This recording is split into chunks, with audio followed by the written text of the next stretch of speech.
Welcome back, guys, to my EJ series build on my 2005 STI, and I know I got a lot of things I completed behind camera just because one time or two times I forgot the camera to record, so I just decided to go ahead with the work anyway and complete most of it.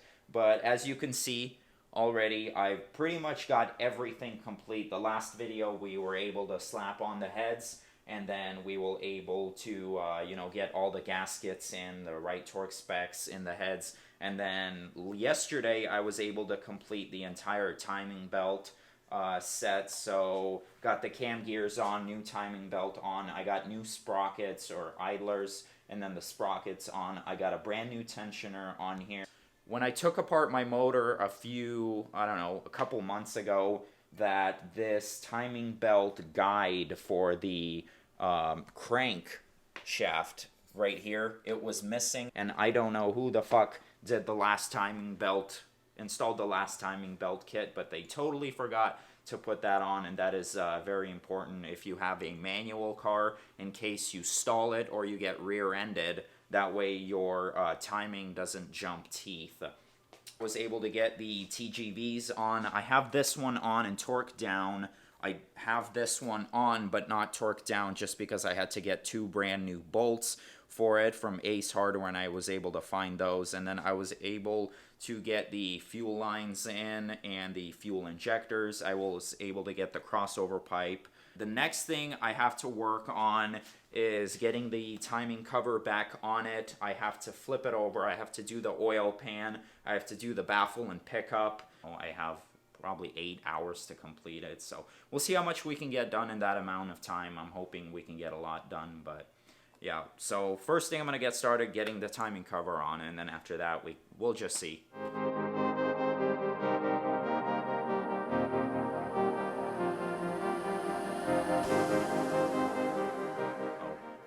Alright, so next thing I'm going to be moving to is torquing down the TGV deletes. I looked these up. Subaru recommends 18.1.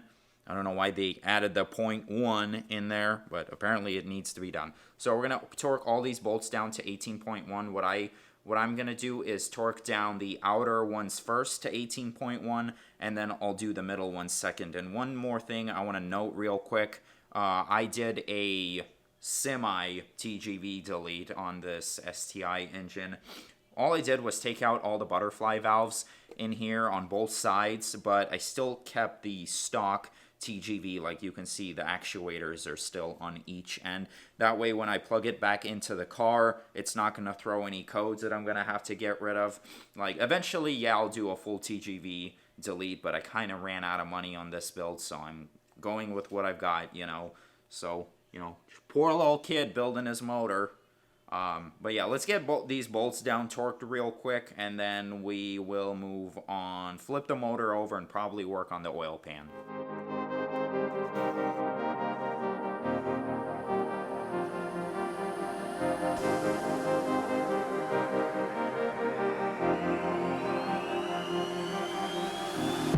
I'm cutting dice, look at these eyes.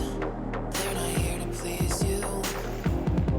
There was a time you could be mine before all that you put me through. I knew that you were trouble, but I didn't think you were bad. I'm living in this bubble and it makes you so mad. You can say hello, but I don't need you to like me. Don't need you to like me. Don't need you to like. You can watch me go, 'cause I don't need you to like me. Don't need you to like me. Don't need you to like. You can say hello, but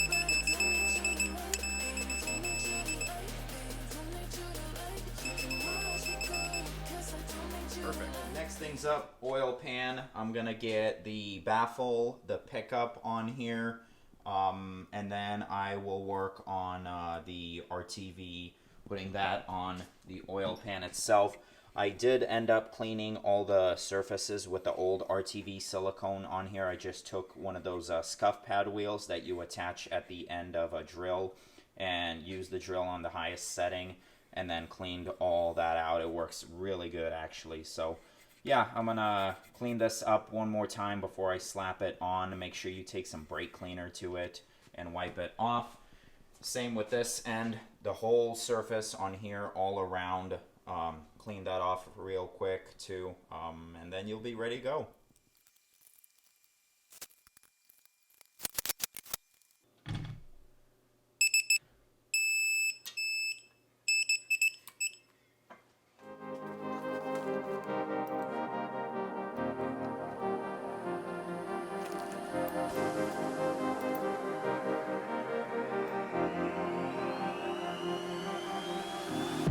I'm cutting dice.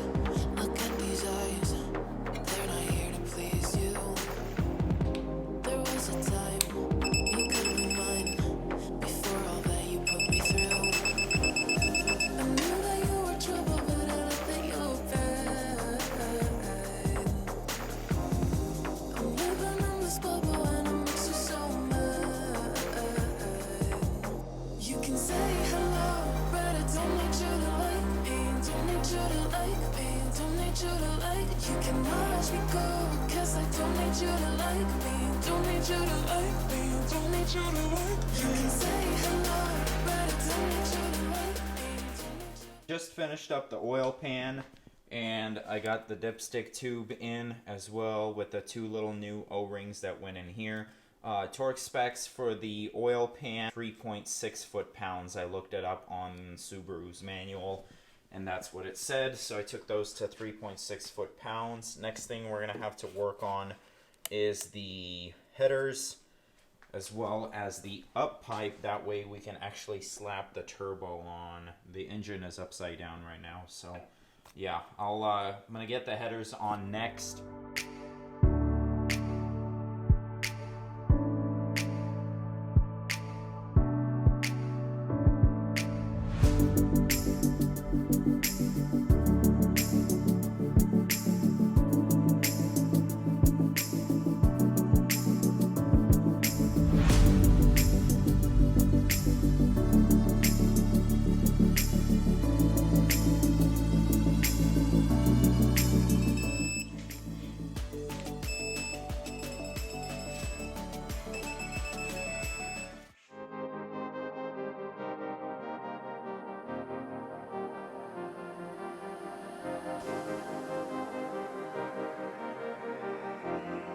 Just finished the headers. Next thing I need to do is get the bracket from the up pipe that bolts onto the right side head there, and then after that we will be mounting the turbo up.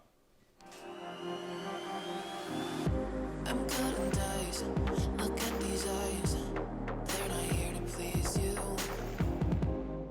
I ended up getting the turbo on.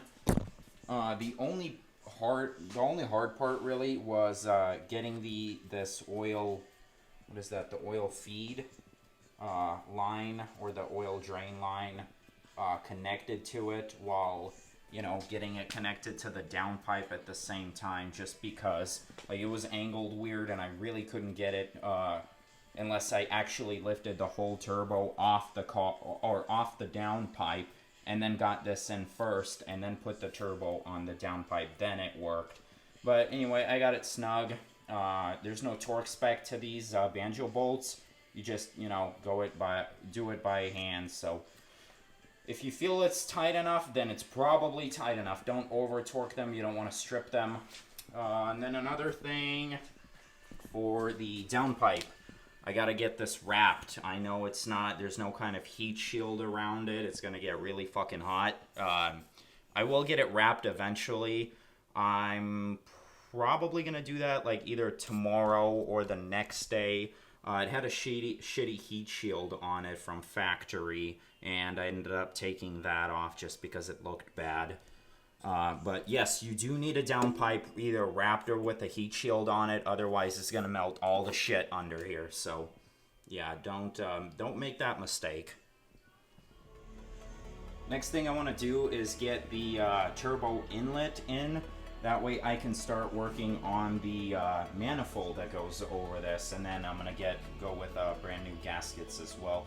Then when you put the manifold on, don't forget to wipe the surface of the TGVs with either like alcohol or brake clean, that works too. That works really well actually. And then I'm gonna slap brand new gaskets on these, get the manifold on, and then we'll probably work on everything that's underneath. So with the fuel lines, get all this wrapped up here real quick. Last time me and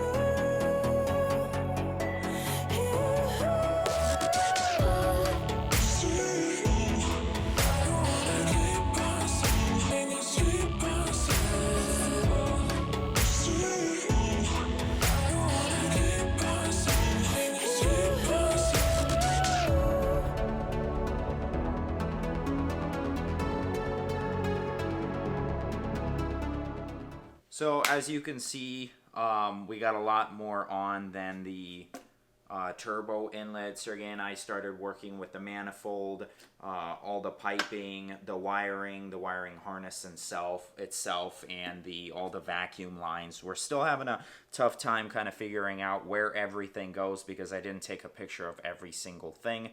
But tonight I'm gonna wrap it up and call it a night, and I'll come back here tomorrow and finish all the upper stuff. But the only thing we have to do left is the clutch, the throttle body, and a couple other lines, and then of course the entire wiring harness. So yeah, we're gonna call it a night tonight, and I'm gonna get back home, edit the video, and call it a night. Am I good? All right. What should I say? Say whatever you want to say. All right. Thanks a lot, guys, for watching. Make sure to like, comment, subscribe. And again, if you have any questions, reach out to us. We will get back to you, especially if it's on this build. Yeah. Have a good night.